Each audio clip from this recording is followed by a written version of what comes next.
So what we're going to start today is budgets, and that's what we're going to finish up the semester with. This stuff I think is easier. I think the worst part is behind you.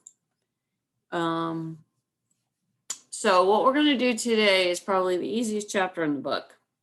And we're going to look at different ways to estimate sales. And then everything that we do after this uses those sales. So you want to make sure that they're accurate, because if your sale numbers are not what they should be, if they're not accurate, nothing else that you're going to do from here on out is going to be accurate. So we're going to talk about cash budgets, we're going to talk about capital budgets, et cetera, et cetera. So what I'm going to do today is just start with going over some of the concepts of chapter 9, and we'll look at problems for each as we go through and go from there. So a little organized here. So let me get out of here. I need to set up an Excel, so give me a second. I don't think I have one open. Nope.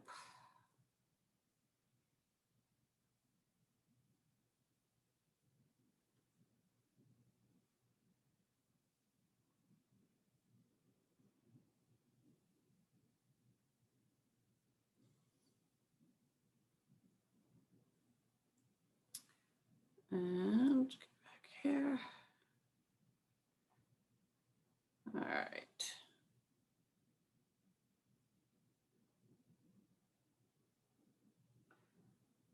So the first one that we're going to talk about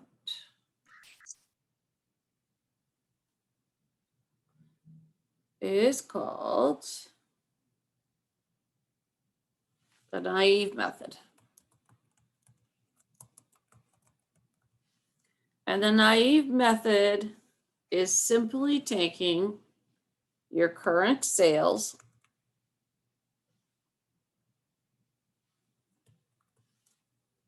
and multiplying by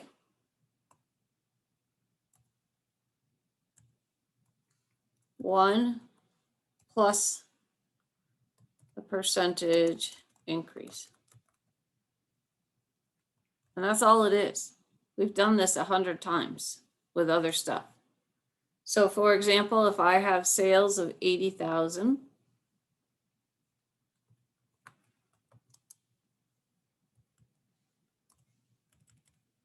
and they're going to increase by 10%. My new sale number would simply be the 80,000 times 1 plus 1, 0, because it was 10%. So it would be equal to 88,000. And that's it. That's it. So just add whatever the percentage is, increases to 1, multiply it by your sale number, and that will give you your new sale number. And some of these things you're going to think that I'm not doing something because they're simple, but that's exactly what it is. Questions? None yet. Go ahead.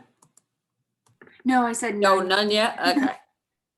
All right. So the next one is called the moving average. And you take the sales for n periods and you divide it by n. So basically, you're taking an average.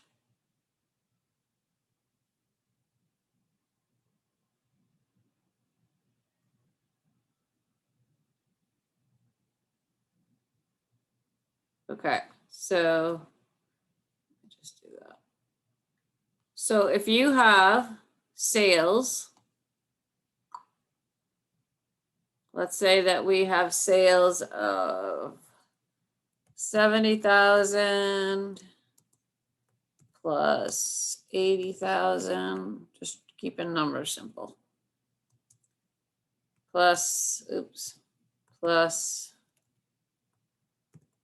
75,000. So I have 3 years of information. So I would divide by 3. And that's all it is. You're basically taking an average. So I kept it simple so I could do it in my head. So those 3 added together and divided by 3 would be equal to 75,000. Okay, all it is you're taking an average. So if you have 5 years of information or 5 periods of information, you divide by 5. If you have 10 periods of information, you divide by 10, whatever you have. Questions on that one? Okay, the next one is a little more complicated in that there's 2 steps.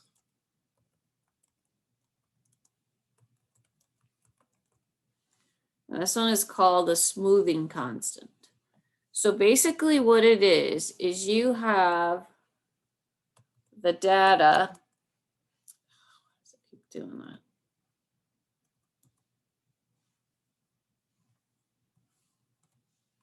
You have the data of budgeted and actual for 2 periods.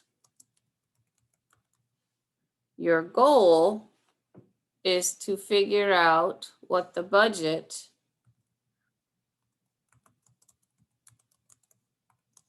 for the next period. And a lot of the examples that we have for this one, actually there's only one example for this one, talks about, you know, you have, I'm gonna turn to the problem here. You have school lunches. So they're trying to predict what the demand would be for the next period. So they've got 2 days worth of information. They're trying to predict K3. So you have to, first of all, find what's called the smoothing constant.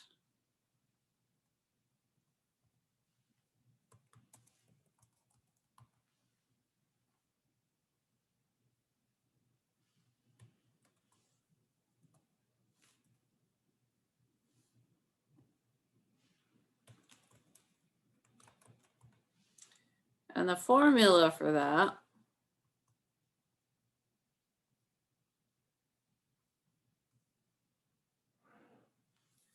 is to take period 2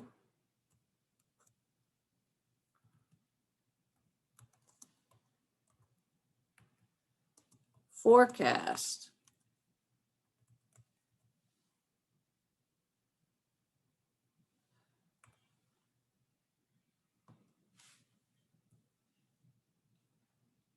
so let me change this up here. Instead of budgeted, let me call it a forecast.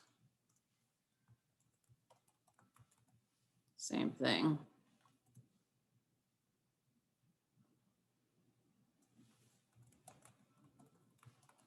Just so I'm using all the same words. Okay, so this is period 2 forecast minus period 1 forecast. That's what's on top.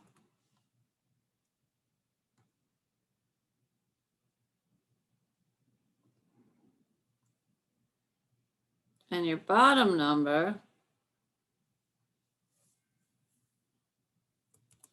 is the difference in period 1. So it's period 1 actual minus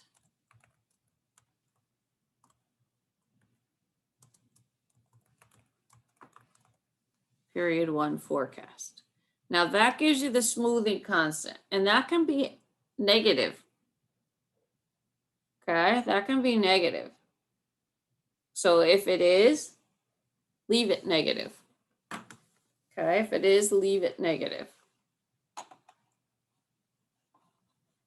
All right, so once you have that, then you're going to do the second piece to find the new forecast.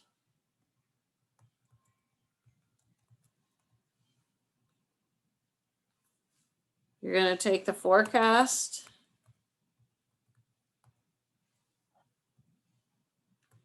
for period number 2. Now be careful with this. You're going to add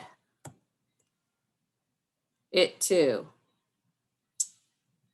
All right, hold on, I got to do this differently.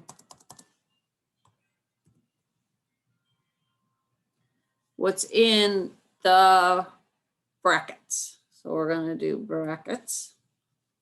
We're going to take that smoothing constant that you just found.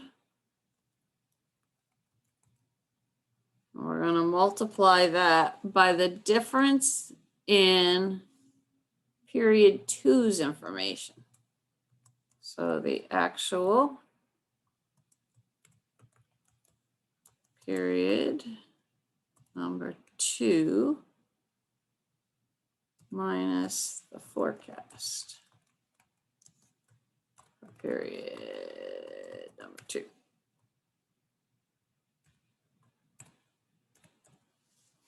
Okay, but this is the big thing right here. Make sure you add that to whatever you find here. So you're going to do this subtraction, multiply by whatever you found up here, and then add it to forecast number 2.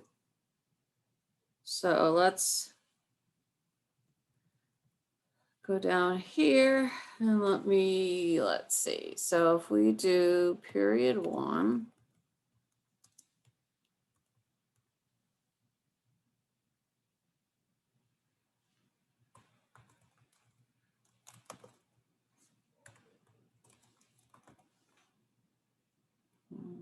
period 2. Okay, so let's forecast 325, and we actually had 340. Period 2, we forecasted 315, and we actually had 305. Okay. So the first thing we're going to do is take period 2 forecast. So let me go over here. So period 2 forecast is 305.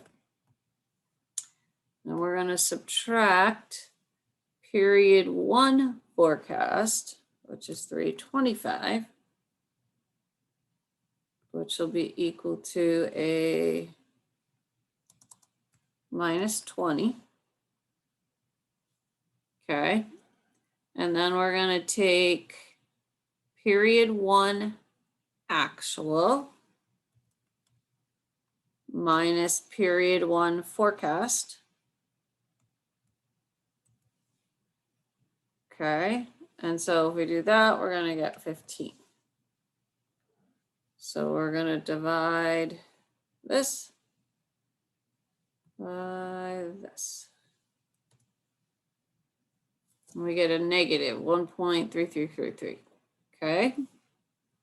So then we go down to the second step. And we have our forecast for period 2. And we're going to add. So got to go in here. So we're going to take the negative 1.33. And we're going to multiply by the difference in period 2. So period 2's actual was 305 minus period 2 forecast.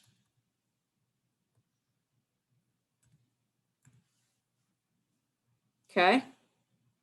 So we're going to get a negative and a negative.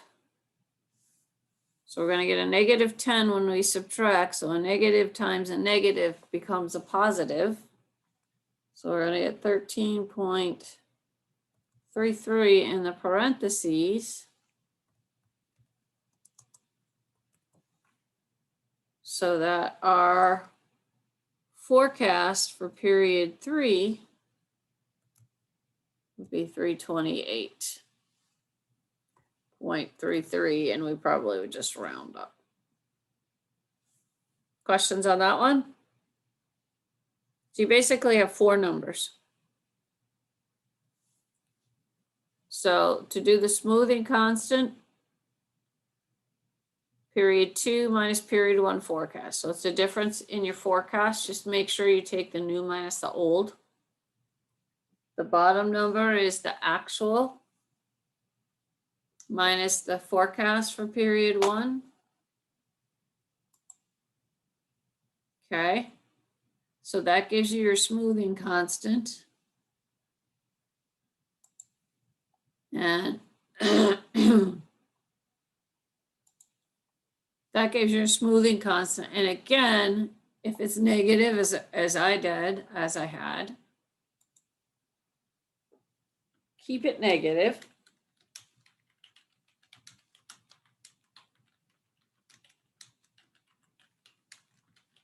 Then you're going to go the second step.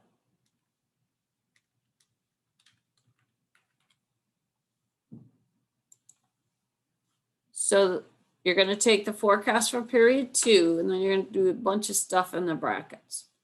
Bring your smoothing constant down. This is the difference in your stuff for period 2. So it's actual minus forecast, then times the smoothing constant.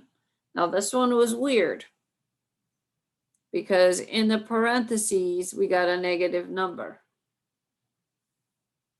And so you got a negative times a negative, which becomes a positive. If this is the positive number, then this will be a negative number. So just watch your math. All right, questions on that one? And the last one, I always refer you back to, hold on, I got to find it. Page 449.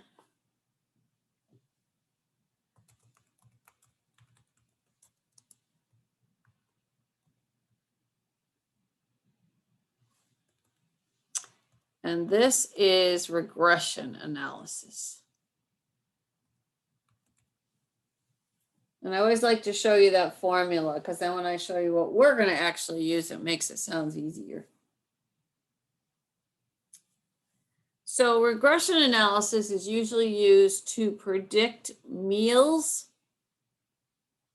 after you've done something here and found out the number of rooms. And it's set up like, you're gonna love it, it's algebra.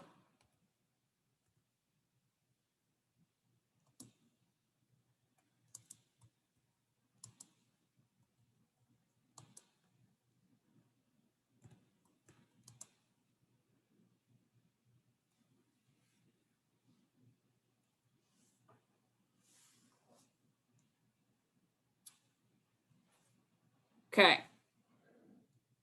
So Y is the number of meals.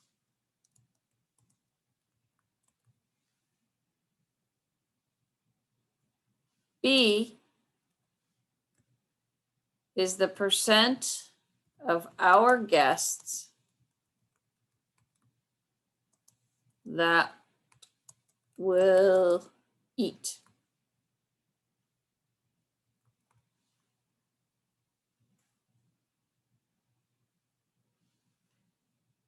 X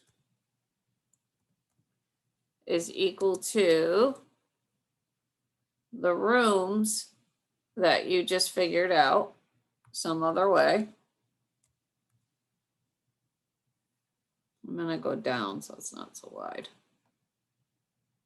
C is equal to percent of neighboring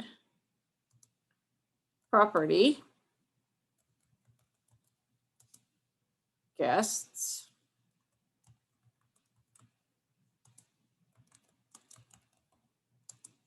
who will eat, and Z is equal to the number of those guests.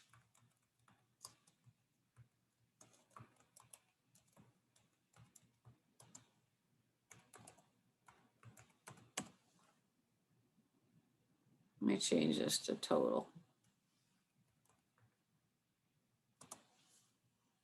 Okay, so this looks a lot more complicated than it is, but to be honest, the only number that you have to put in there is X. So you've done something up here and figured out the number of rooms. A will be given to you. I forgot to do A.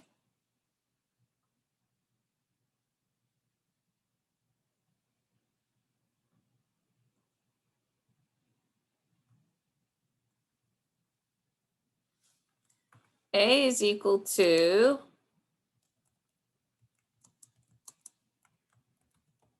the number of people who walk in to eat. Okay. So A will be given to you. They're gonna tell you the number of people they estimate will walk in to eat. B is the percentage of our guests that will eat. That's given to you. X is the number of rooms sold. That number you have to fill in.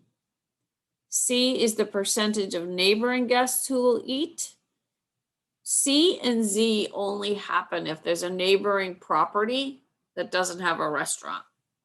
Sometimes you'll have it in the problems, sometimes you won't. If you have it, the numbers are going to be given to you. It's going to give you the percentage. It's going to give you the number of total guests at the neighboring property.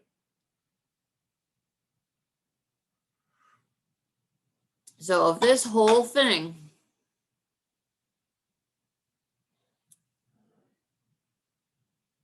that right there is the only number you have to put in.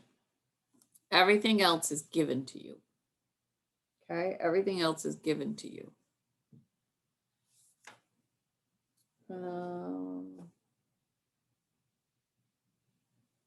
Now, there's only one trick with this that you have to watch. If you are forecasting breakfast,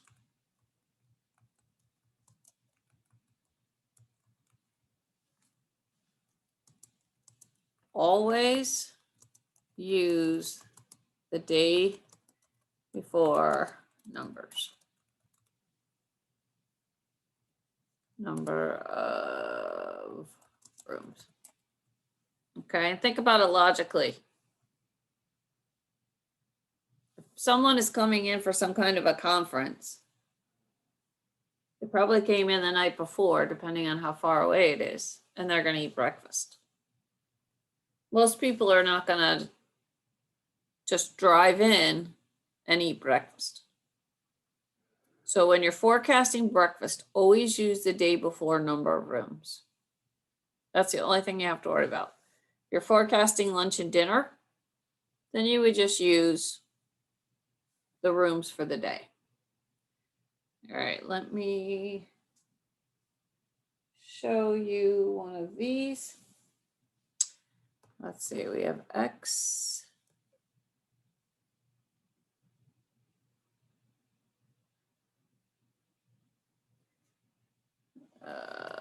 Okay, so we have 30 customers. I'm gonna do it this way.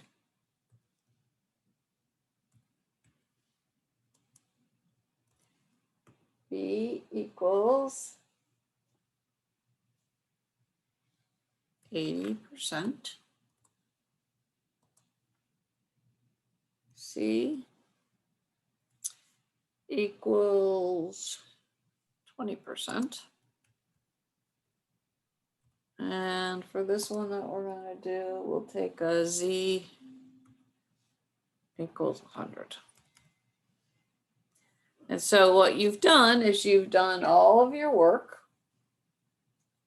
figured out what x is, and in this case, you calculated the number of rooms is going to be 200. And so then all you have to do is fill in your formula. So y is going to be equal to, okay, we're going to take a is 30.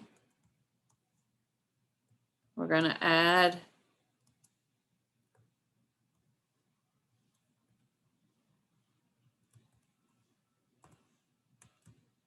80% of 200. And then we're going to add 20% of 100. Make sure you do your parentheses first. So you're going to have 30 plus 160 plus 20. Okay, so that our y will equal what, 190, 210? So we would need to plan for 210 breakfasts or lunches, whatever. That is chapter 9. Does it get a little more complicated than that? Yes. And the only reason it gets a little more complicated than that is because we combine methods. So for example, we may do this. Okay, get the new sale figure using the naive method. And then, well, actually, no, we would do this. Find it, the moving average. And then we say, okay, now that we have your average, let's bump it up a percentage. That's the complication that you have, honestly. All right, questions? All right, get out your books. Let's go to problem number 1. And I am on page 466 and 467. You have rooms and food and beverage and telecommunications. You have revenues of 192 and 45.5. Oops, an extra 5. And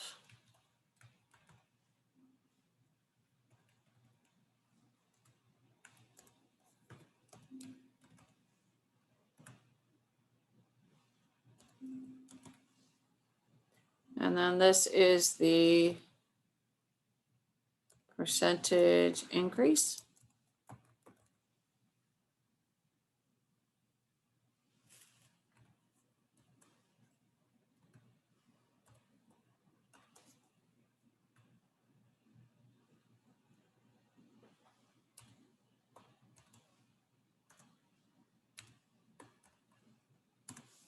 Okay, and what you're supposed to do is forecast the next year. So do it. And I expect some answers.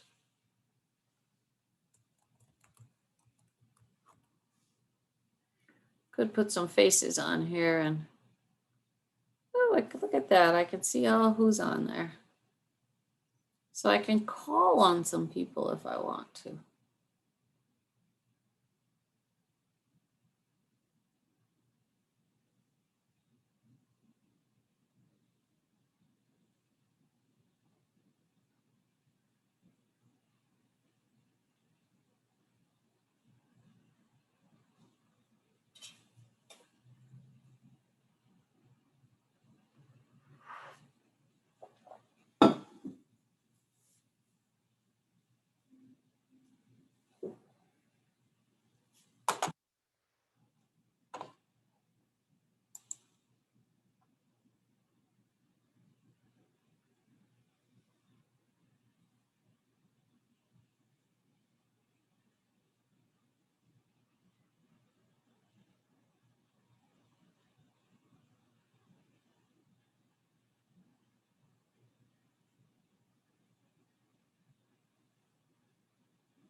Okay, who's got an answer for the first one? I got 9,600.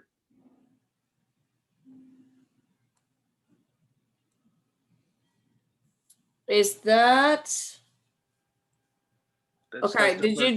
did you do it times 1.05? I don't think so. I don't think so either. I got 201,600.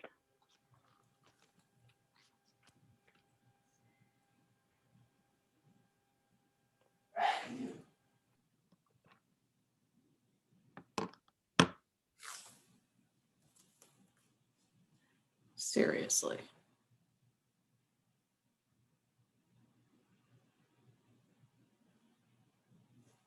I don't know why my formula's not working.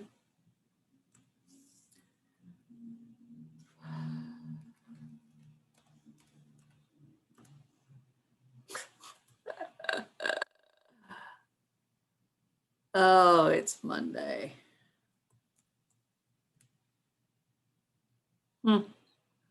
Well, I guess. Oh, I know why.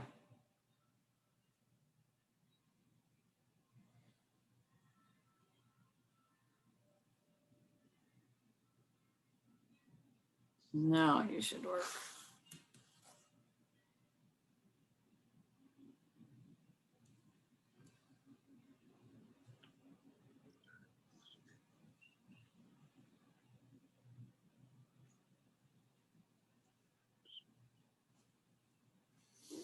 Okay, so 201,600. That's what I have. Yep, that's what I have. Even though my formulas won't work here.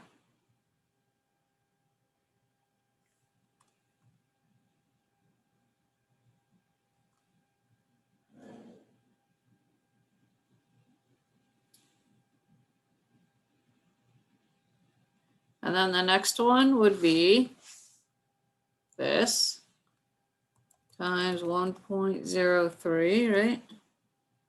That don't work for some reason. Okay, everybody agree with that?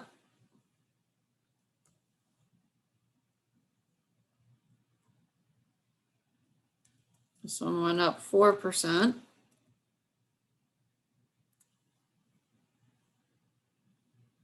And this one only went up 2%.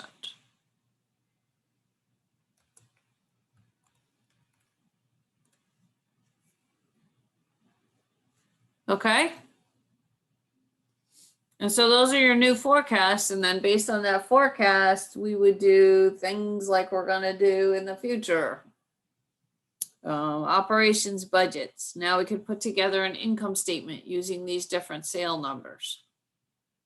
And that's basically what we do in this set and chapter 10 is we put together operations budgets, which are pretty much just income statements, very simplified income statements. Okay. I also want to do problem number 2. And problem number 2 is what are the smoothing constants? And unfortunately, it's the only one in your chapter with that. Okay, so we have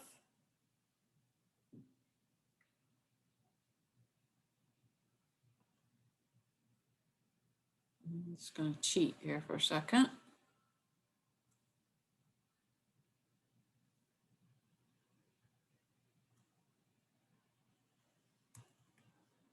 And period 1 forecast is 300.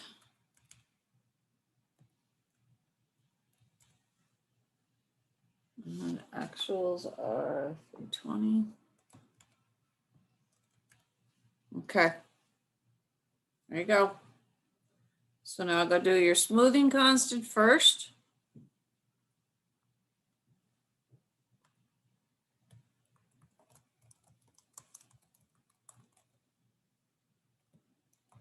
And then put it into your equation.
Okay, anybody got a smoothing constant here? Isn't the answer 10? Since you What were did you get?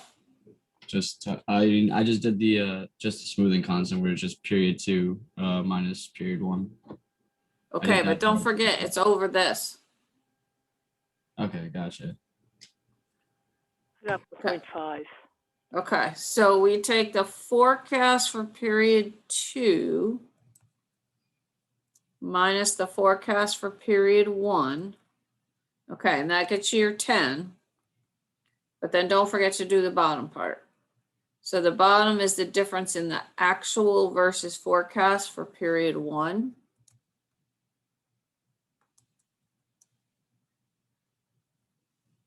So you end up with 20. Everybody okay with that?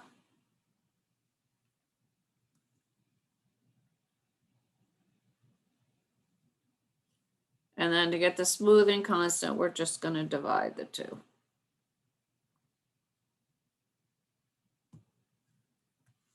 And we get 0.5. Then you're going to take the 0.5 down to that next equation. So I'll give you a second to do that.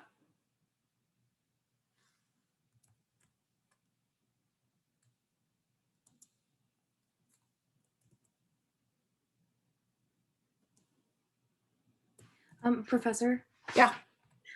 John got kicked out of the Zoom just because he's having a lot of technical difficulties. He asked me to tell you. Okay. Thank you.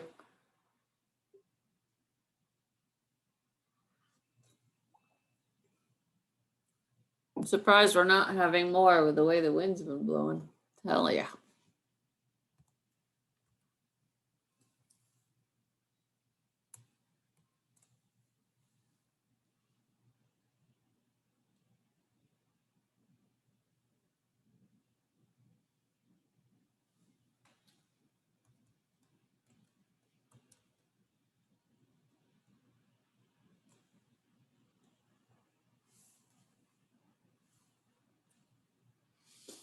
Okay, so we're going to take the 310, okay, which is your newest previous forecast. And then you're going to add to that, you're going to take that smoothing constant, find the difference between actual and forecast for period 2. Again, your newest. So when you go down to the new forecast, it's all just period 2 stuff. So the difference between the two is 20 times 0.5 is 10. So your new forecast would be for day 3 would be 320. Is everybody okay with that?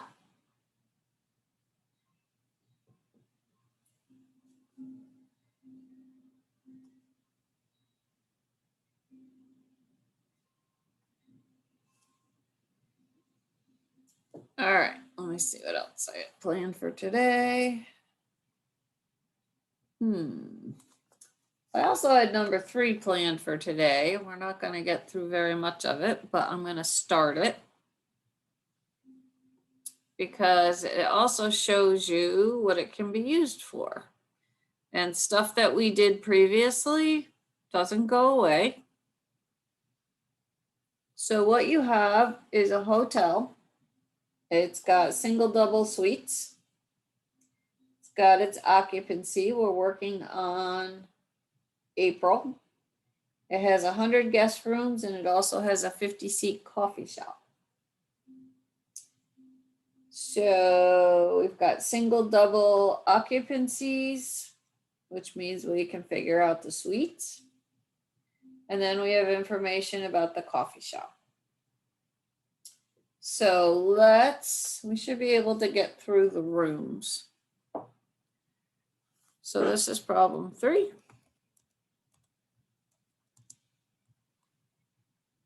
Okay, so we have,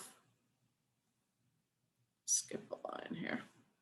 We have single of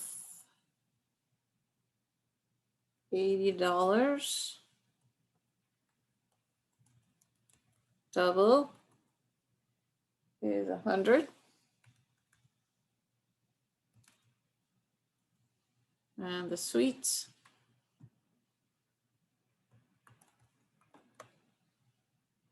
$120.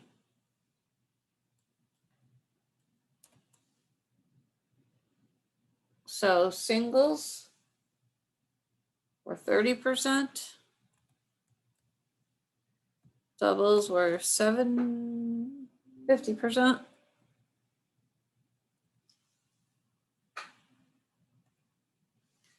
Okay, so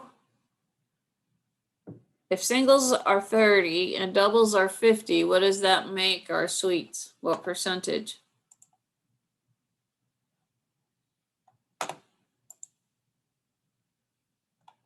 Well, how do you get it equal to 100?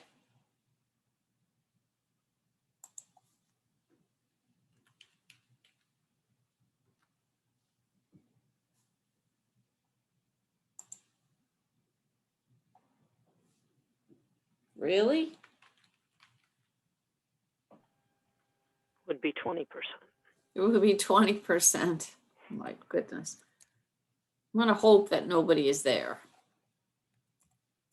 All right, so that gives us 100%.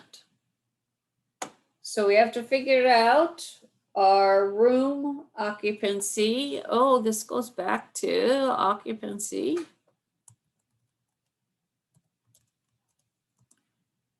We have 100 rooms times 70% times how many days in April?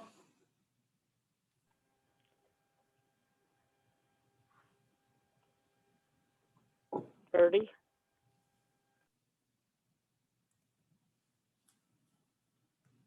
So to figure out our rooms, we're going to do that multiplication. And we're going to get 2,100 rooms for April. So what we have to do is break down the rooms based on these percentages to figure out how many rooms we sold. Our goal is to figure out how much money each of these are going to bring in.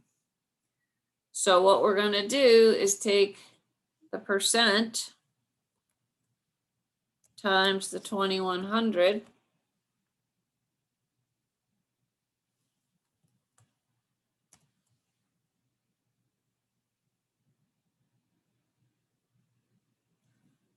Okay. So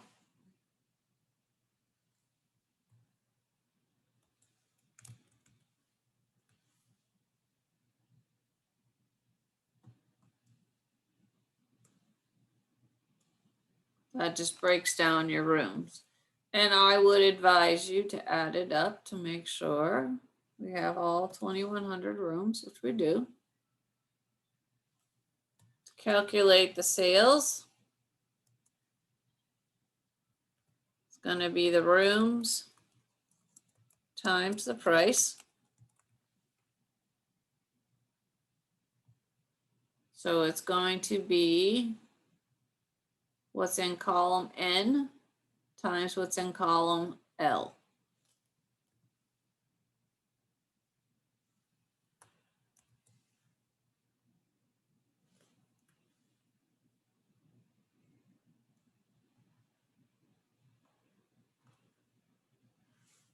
And that gives you your sales. So that total room sales would be that. Questions on that? All right, here's your homework. So I want you to do the food part of that problem.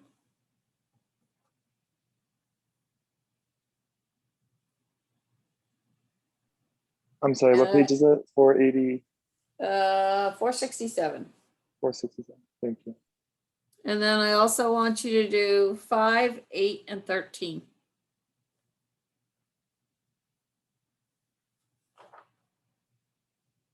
Okay, 5, 8, and 13.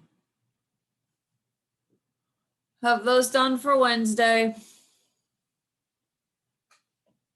Questions? I'm sorry, what problems did you say? Finish number 3, do the food part. And then 5, 8, and 13. Okay. Anything else? All right, I'm gonna stop my recording.